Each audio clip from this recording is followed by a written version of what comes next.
On today's episode of Meaningful Work Matters, I'm joined by Adam Murry, psychology professor at the University of Calgary, and his graduate student Alvan Yuan, who has just completed fascinating research on Indigenous perspectives on meaningful work within settler organizations.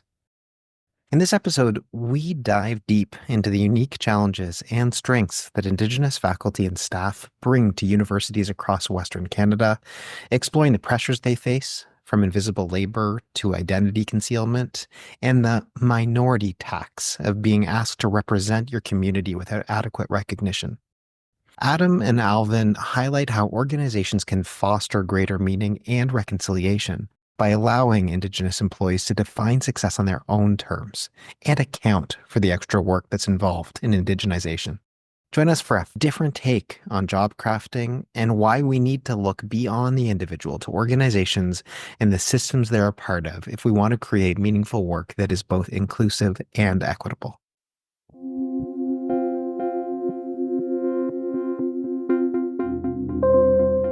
Welcome to the Meaningful Work Matters podcast. I'm your host, Andrew Soren, founder of Eudaimonic by Design. On this podcast, we'll dive into the world of meaningful work, explore its complexities, and examine its impact on people and the organizations they're a part of. Each episode features insightful conversations with cutting-edge experts who are successfully navigating the challenges of meaningful work. We hope to offer you ideas, frameworks, and tools to unlock potential and design work that's fulfilling, impactful, and supports everyone's well-being. Subscribe or follow us now, and let's make meaningful work matter.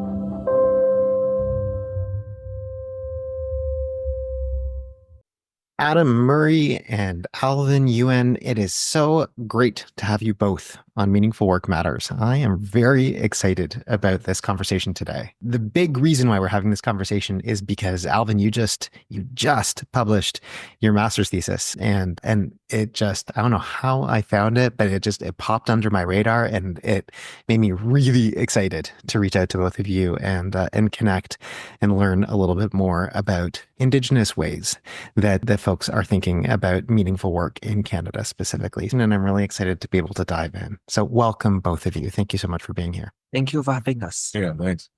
I'd love to hear a little bit about both of you. If you can just share kind of who you are, what you want folks to know about you, and what makes your work meaningful. Adam, why don't you start? My name is Adam Murry. I'm an associate professor of psychology here at the University of Calgary. I run the Indigenous Organizations and Communities Research Lab. I am of Ukrainian, Irish, and Apache descent. I've been working in a bunch of different fields for the last 20 years, almost exclusively working with Indigenous owned and operated organizations. My name is Alvan. I am one of Dr. Murray's graduate students currently in their PhD. I'm of Taiwanese Canadian descent. My family were originally from Taiwan and wherever before that. How I came across this topic. It actually is something that I thought about a lot because I've always been told what meaning work should be. And it's something that I always wanted to define and discover for myself. And when Adam gave me the opportunity to explore this topic for a graduate school, I was happy to take it on. And I produced a thesis, all of it. And I'm so happy, so excited to share it with you. That's great. And so maybe Alvan, I'd love to hear more about the research study. I mean, your focus kind of writ large was Indigenous perspectives on meaningful work within settler workplaces, specifically post-secondary institutions. So maybe you can just tell us a little bit about the research you did. So to start with that research, I took a pretty extensive literature review of all the meaning of work evidence and theory across the industrial, organizational, and management literature. After building some content models, I analyzed the transcript I have or the interview data that we have of with Indigenous employee in Canada, and we try to analyze their experience through the model. Yeah, tell us about the study itself. So, like, in Indigenous perspectives on meaningful work within kind of post-secondary, that like kind of maybe take us through kind of each one of those little tacks. Like, who were you interviewing? Why were you talking to them? Yeah. This project in particular, it was kind of doing two things at the same time.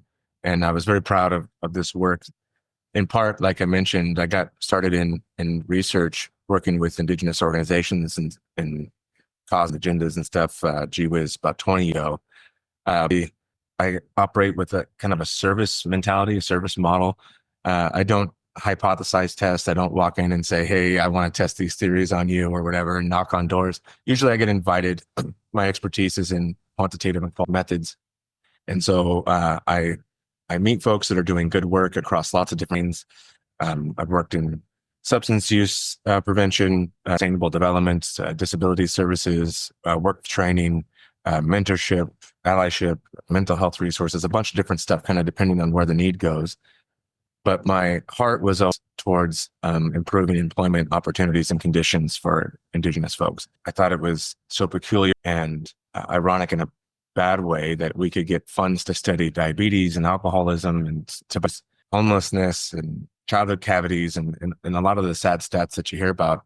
I can talk about how do we address the 70% unemployment on some of these reserves, and what does economic development even mean, and how do you avoid some of these kind of difficult life trappings like substance use or other negative coping mechanisms if you don't have ways to excel or to demonstrate your intelligence or your capacity or to give back to your family?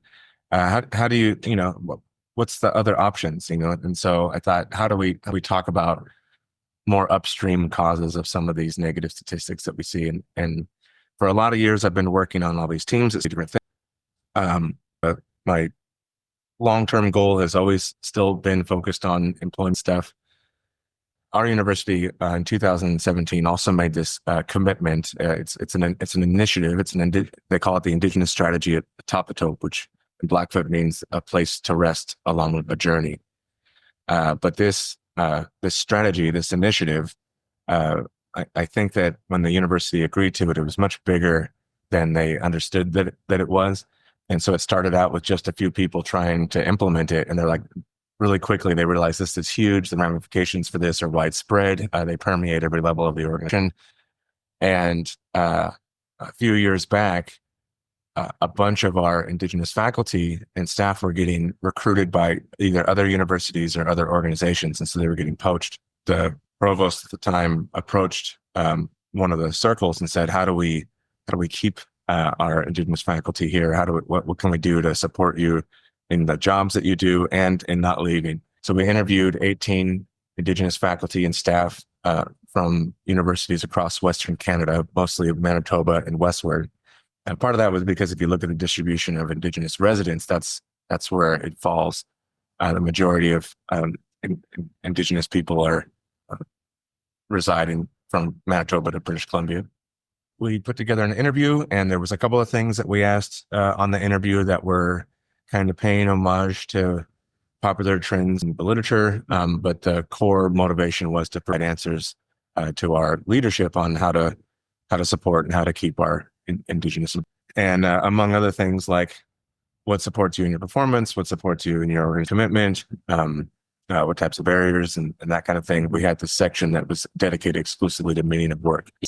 And that meaning of work I came from two sources. One of them was this kind of enduring question of, I don't want folks to have more work if that work is meaningless, soul crushing, spirit stealing type of work. I was like, so what, when we were talking about work, what brings meaning? Overall, it's been like a longer question. And then there was a study that by Huntington, I think this was 2001, where it was about career journeys. And one of the findings they had was that Indigenous people associated success with some shared metrics with, I guess, your average depictions, but also some unique features and success, how you view success, and that ties very much into what you think is meaning. So like the meaningful perspective end up like allowing us to get an understanding of how like striving at an employment and work look like for certain like individuals, right? For Indigenous individuals. And I think the striving aspect is important because they tell how they are different from mainstream settlers and how conditions of the organization can be made to support that striving. It really adds a layer to the employment aspect. Yeah, we produce a content, like a general content model from the literature. And then when we map the content of the literature with our data, it turns out like that there are Indigenous individuals tend to derive meaning from a few specific criteria. So a big one is a sense of belonging and being able to contribute to a generational community. So by general community, I mean like believing that their work is continuation of their predecessor or their ancestors' labor, or being able to serve future generations of their Indigenous community, and being to serve their like current community as well. So they really see a meaning of work from being able to serve a community that is just not only like asset and being around them, but also across the timeline. And another thing is a sense of connectedness, well, with the community, but not just that, but also with like the land. They also, like our participants also very care much about connecting with their white co-workers, supervisor, and teamwork, just specific connectedness. And that sense of connected is much broader, in a much broader and a much holistic sense than just the idea of connectedness and belonging from the literature. So it's a little bit different. And also the third criteria for meaning is the design of a job task. If the job task themselves is the task or the job mission themselves is relevant to an Indigenous related cause or a cause that they personally believe in, then your job can become a lot more meaningful. Generational belonging, connectedness with community and land, and then the design of job task that actually connects to something that is relevant from a cultural perspective. I think it's worth saying, and it's clear if you look at Alvan's thesis results, particularly on the qualitative contest portion. And I'm only bringing this up because I think there's sometimes a tendency to make Indigenous people exotic by focusing on the things that are different or unique. And we need to do that. I mean, it's important to do that. But one of the, I think, contributions of his thesis was that he was able to kind of go into the wild, wild west of what this research was, kind of disoriented segments, streams, and then produce a consolidated, kind of coherent model with which to interpret these different findings. And I think one of the things that's interesting is that there are both sources and pathways for meaningful work that he identified with our sample of Indigenous faculty and staff that are the same or overlap with non-Indigenous employees. There are some where the content is the same, but they're maybe manifest, have a different hue. And then there's a set of sources and that are unique. So that you get this kind of continuum and shared experience, overlapping, but slightly different, and then more, I guess, unique features of. So, a lot of folks mentioned, we got bills and that's part of it. And even within the non-Indigenous literature, supporting your family and giving back, those are things that show up a lot within the non-Indigenous data. Absolutely. People find a lot of meaning in very utilitarian aspects of what work is. It's just historicized differently. Totally. Because like a different background, different cultural stories. So the same thing get explained and experienced differently because of histories and narratives, right?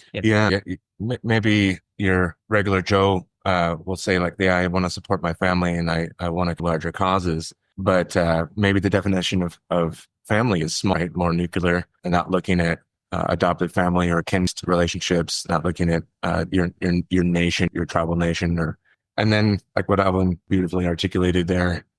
Also thinking about your story as part of a much grander story of a people surviving throughout history.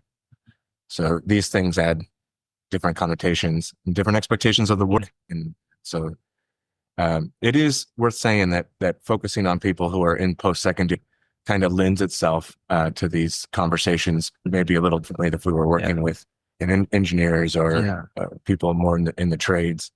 Be interesting to see, and we are looking at extending this work in those areas. Our participants were very articulated and they were really clear about what they want, which is pretty unexpected. Well, not unexpected. Well, it's something that you shouldn't expect from like average. And this was true for the staff and the faculty, right? So the faculty were kind of expected to think about theories, larger causes, but even the admin staff were very articulated and very clear about what they want. So that was a bit unexpected too.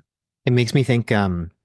We had another guest on this podcast a while ago whose name is Mario Lipswiersma, and she's based in New Zealand and has spent much of her career doing qualitative research with people, asking them questions about what makes meaningful. And all of the things that you talked about, many of the things that you talked about, would fall into some of the kind of broader spectrum that she has around either a sense of belonging or a connectedness, being able to advance, important thing towards you. But Adam, as you're saying, I think that like what's the same versus where's the overlap versus what's specifically unique is really important. It makes me think of something that I've been able to do in different First Nations communities, specifically in Ontario. I've a number of contact working with people within the alcohol addictions program space within different reservations all across Ontario to talk about what a strengths-based approach to that work might mean. And of course, there's a really rich tradition of what character strength looks like in the context of many First Nations all across Canada, and especially in Ontario, where there's a lot of Anishinaabe Black people. There's a big focus on the seven grandfather teachings. And the seven grandfather teachings is very similar to a model that exists within positive psychology called the VIA character strengths inventory. And the idea of VIA was that it was supposed to be universal, this is a list of strengths and virtues that applies kind of anywhere in the globe. And there's a lot of truth to that. Like, I mean, almost all of the seven grandfathers could be read into the VIA character strengths. And yet at the same time, there's a lot of cultural situated, and it's very different. If we think about what humility means, for example, in an Anishinaabeg perspective versus in an Irish Catholic perspective, like, I mean, these are very different perspectives of what this one word might mean or this idea character is. And I hear you kind of saying similar things about what meaning might mean. I mean, we might the idea of a task that's oriented towards something that's really important to me means one thing in one context and a very different thing in a different context. So kind of the idea of taking these universal principles and then trying to figure out what does cultural specificity mean and cultural context mean. And it's so interesting too, thinking about, all the different waves and forms that colonialism kind of briefly had, because, a lot of folks think, colonialism's, they took away songs and dances. And you think like, well, actually, dismantling things like the potlatch was, and I got a buddy, Justin Louis, over at UBC. He's the one that who phrased it like this to me. It stuck with me ever since. Imagine outline Wall Street and like education sector, and all your courts and criminal justice system, like outline all of that, like at the same time. So, but it's weird that it shows up here in a discussion of two, right? So, when you're talking about the seven grandfathers, looking at kind of traditional forms, I mean, one of the things that comes from those inflations is why don't people have access to meaningful work like they used to? And it's like, oh, well, how do people get meaning from their work? And if success at work for you means assimilating and participating in the success the systems of the oppressor, even if you do demonstrate excellence, and even if you are rewarded, and even if you are recognized, there's still something that like taints that relationship, right? So how do we address these types of things in people's upward mobility and their sense of self, and how do we promote work and upward mobility, like with young folks, where like how do we create spaces where this is not a compromise?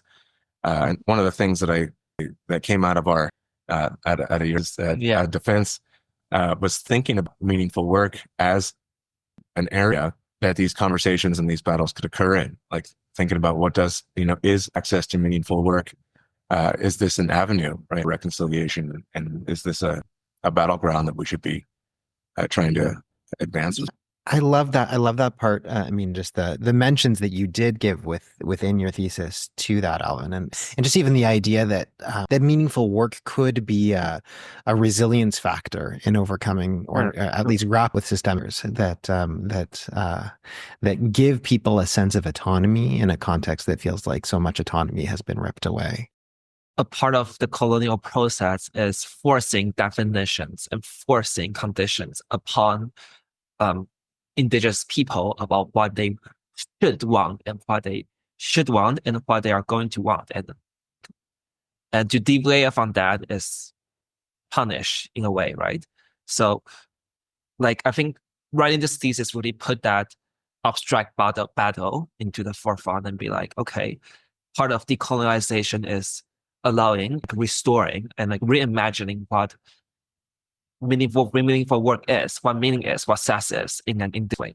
One of the things that your findings suggest is that settler organizations have a habit of taking Indigenous employees and potentially exploiting them for their focus on community values and Yeah, sure. and so I'm curious about that. There's certainly lots of interest that I have within the meaningful work literature about how things that people find deeply meaningful can sometimes be used against them, either to exploit or to alienate them in different ways. So I'm curious what you learned in your research. For sure. I'm going to explain that in a more abstract way, but Adam lives through it. So he can give you first experience, but I'm going to explain the way I see it first. So I think a lot of professors and faculties and like work staff that come to university, they want to work on decolonization. They want to support their indigenous community inside outside. They have hope for future generations of indigenous students and their past, and by having by having those hope, they are driven workers and they work very hard. And university's agenda of decolonization kind of tap into those hardworking people without properly rewarding. So it's kind of like, the university kind of just gather a lot of people, very driven people that want to work on decolonize and indigenization, and they like do the work and then watch them burn out because they don't give their proper support for the work they're doing. And there's a lot of additional work on top of their base duties, right? They are still faculty, they are still professor, they still have to publish a certain amount and like teach a certain amount of courses. But on top of all that, they have to work with indigenous community. They have to like work on the things they care about. Talk about They have to solve all the harms of historical colonialism on top of their day jobs, but just on the side of the desk. Please make sure you do all of your main jobs first. We just got it's not out in print yet. In the interest of advancing this and focus on employment, Indigenous employment stuff, we did this review of every empirical article we could find that related to Indigenous employment across Canada, the United States, Australia, and New Zealand, which is kind of known as the Kansas countries or Kansas states. And they all shared a similar form of British-style colonialism, which is very different than it was in Africa and Latin America. And so there's a lot of lessons that we share, and they're not exactly the same. Like Canada, the US, Australia, all residential schools. The US and Canada both have the reservation system. I think in Australia, they have a land settlement system, which was slightly different. Australia doesn't have treaty, and New Zealand just has the Treaty of Waitanga, but the US and Canada both have the treaty system. So there's just a bunch of very similar policies, very similar relationships with the federal government. And so it makes sense to kind of look at across those four countries if there's not an amount in any one of them. And so we looked across these all of these different literatures, and there was no central place. It was very messy. It took a long time to get them, and a lot of it was popcorn style. There was a lot of research out there where people would just analyze publicly available census data or something, and it just happened to be that there was demographic data in that data set. So then they would run comparisons by ethnicity or race. And so you'd get one line that was specific to Indigenous employment. But then there was also a bunch of qualitative research out there and some career development stuff. And we content analyzed it so that we could convert it into quantitative data to analyze. And we fed there was basically these two themes. This was derived statistically through our principal components analysis, but we identified that there's basically these two trends across a lot of the literature. And one was what we called culting work, which were these maneuvers or is that Indigenous employees did their job, the criteria of their job, and but operated in ways that they could be authentic without compromising their identity or their values. And then this second component was what you would expect, kind of the negative experiences at work stuff, burnout, overload, tokenism, discrimination, racism. And one of the things that we coded for was the sector or the place of work. And only teachers and faculty, like when you look at negative experiences of work, that was like distinguished amongst all the other different kind of employment contexts. And there wasn't enough to make clusters of every occupation or sector. But it seemed like it might be a byproduct of just there's more research to population than others. But it's also reasonable to think that these are also jobs that commodify identity. Mm. And so if you're working in your facilities or you're working as a, electrician or something, your company might have, diversity recruitment commitments or something because of Canada's reconciliation movement might require that 5% of the contracts, federal contracts, just own businesses or something. But other than that, not expected to analyze your own trauma or pin your family members into classes and write stories about your own, conflict or experiences of, and so you're not sent to the Indigenous student, so there's call it invisible labor or minority tax.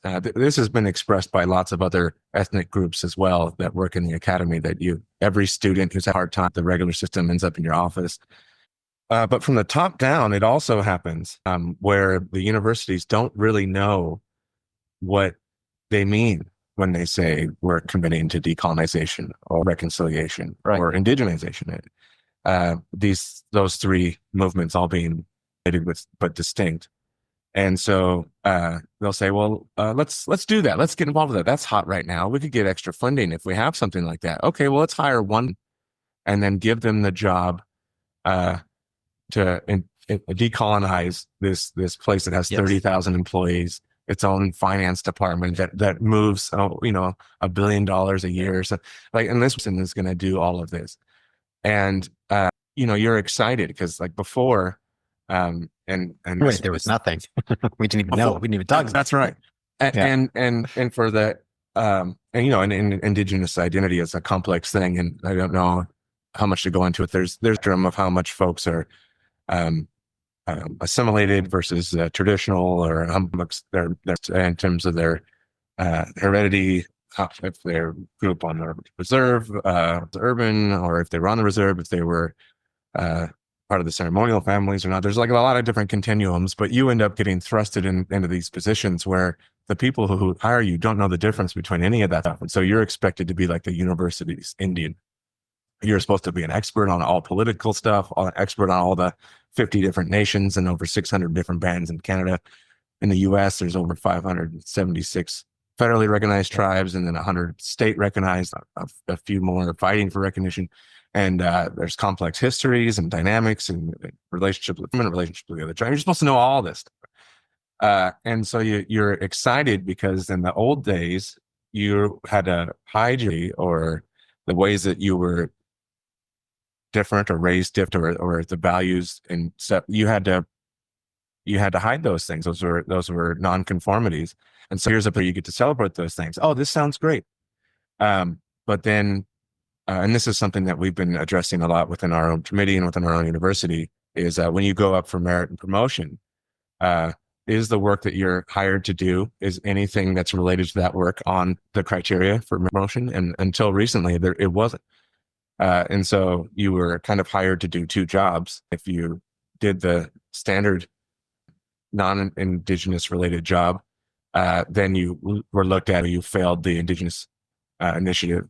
Vice versa, right? You must be self-serving. Yeah. And then you in the community, you did outreach, you worked on it, creating safe spaces and networks and mentor programs and then, but you didn't publish as much, you didn't get as much grant money. So it's like, oh, well, you failed. And so it was like, what is that? Damned if you do, damned if you don't. Yeah, catch-22, whatever that is. On top of that, a lot of our participant report, they have more so than their coworker, a lot of familial duty, a lot of ceremonial duty, a lot of obligation to the community outside of their job too. So it's kind of like a triple. I'm curious what kind of I guess as we wrap up the conversation, I feel like this one could go on for a lot longer, but as you think about what practices in organizational settings you'd actually recommend moving forward based on your research, based on your thinking, based on the lit reviews that you've just described, like what actionable steps, should post-secondary institutions be taking to kind of either bring more decolonialized kind of perspectives to the table, just actually try to figure out a way to make this, the culturing of work as you described it, and being able to do my job in authentic ways, actually a viable reality, doesn't burn out tokenism discrimination. So there are a few things from like our results that suggest a path forward. So we know that like especially faculties, when they reach a certain level of seniority and they have a lot of power over, a lot of autonomy over what tasks they decide to prioritize and what goals they want to do, they end up like feeling less burnout and feel like their job is more meaningful because they choose to focus on the things they care about. So maybe allow more job crafting, allow more strategic maneuvering for their Indigenous employee could help promote meaning of work and help. And like instead of defining decolonization and indigenization for them from top down, by giving the Indigenous employee autonomy, you can let them define and let them work on what indigenization and what decolonization actually mean. Right? And it's also like make sure that the additional labor required for like indigenization and decolonization is properly encoded into the bureaucracy. So it should be part of a job description. There should be like a set amount of hours dedicated to indigenous community work, a set amount of hours and like criteria like that are built into the promotion system for Indigenous employees, so that like the bureaucracy is not fighting with like Indigenous based obligations and labor, right? So to make sure that there's or from the top down, the organization should be trying to make sure that they are at least. Adam, do you have anything to add? I think that was all real good stuff. That we don't know yet. Like there's no like examples where here's where decolonization happened. And if you read, there was an article by Tuck and Yang called "Decolonization's Not a Metaphor," and it was I think in 2012. And they said if you want the technical definition, it's the repatriation of land and life, and anything less than that is not decolonization. And so when people are decolonizing their curriculum and decolonizing their recruitment and decolonizing ice rack, we understand what it's trying to do, but that's not what decolonization is. It's something else, but it's trying to hold this decolonization agenda as like its aspirational target. So we don't really know, okay, well, this is what it looks like when it's full fledged. And even organizations that do a really good job, let's say, when I was living in Portland, there was a rehabilitation center called NARA, the Native American Rehabilitation Association. And I mean, they have drum teams and bead groups and community service and sweats and smudges and you're allowed to bring your family and your extended family. There's a lot of that have changed. A lot larger, a climate of competitive funding for not, you know what I mean? Like it's to get out of this thing. But within that, like within our own university, and this is just an example because I'm in the thick of it here. But it's happening across a bunch of different domains, and so there's services that are offered that didn't used to be offered. For us working on the employment side, it's revamping not just recruitment resource and selection criteria, but also how people are onboarded. Once you've got the job, if it's the same old song and dance, then the recruitment was a lie, right? So then you're getting in, so it's like, okay, well, how do we support employees once they're there? How do we train managers once we're there? We have a committee for policies and procedures and practice to review that things are implemented.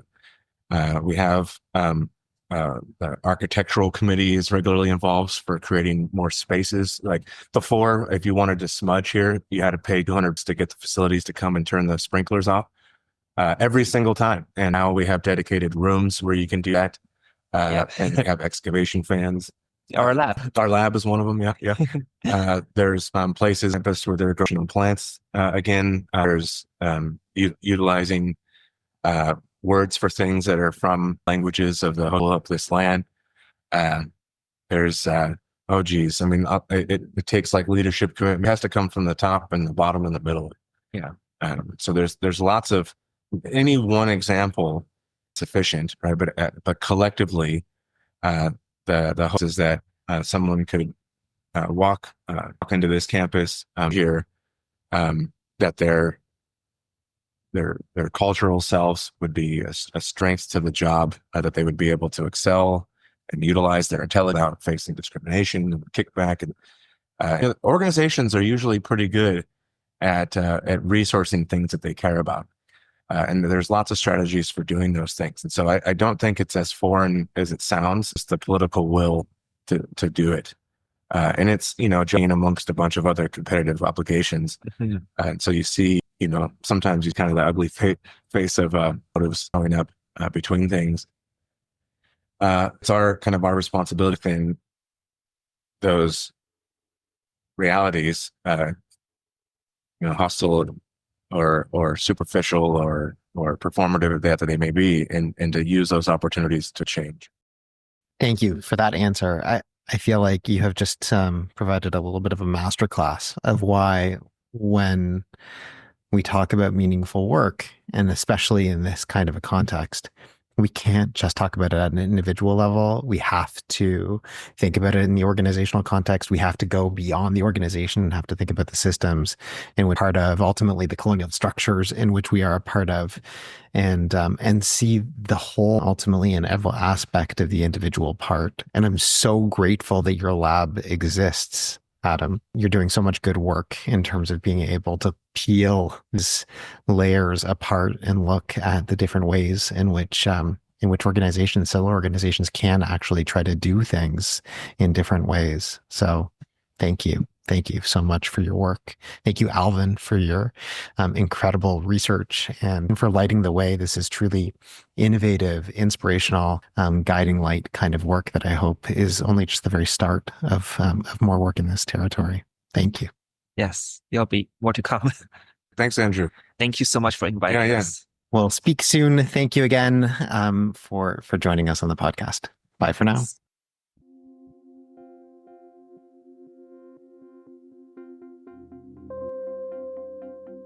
Thank you for joining us for another episode of Meaningful Work Matters. If you haven't already done so, be sure to subscribe to our podcast on your favorite platform. And if this episode resonated with you, please take a moment to leave us a review. Your feedback helps us make this podcast better and reach more listeners.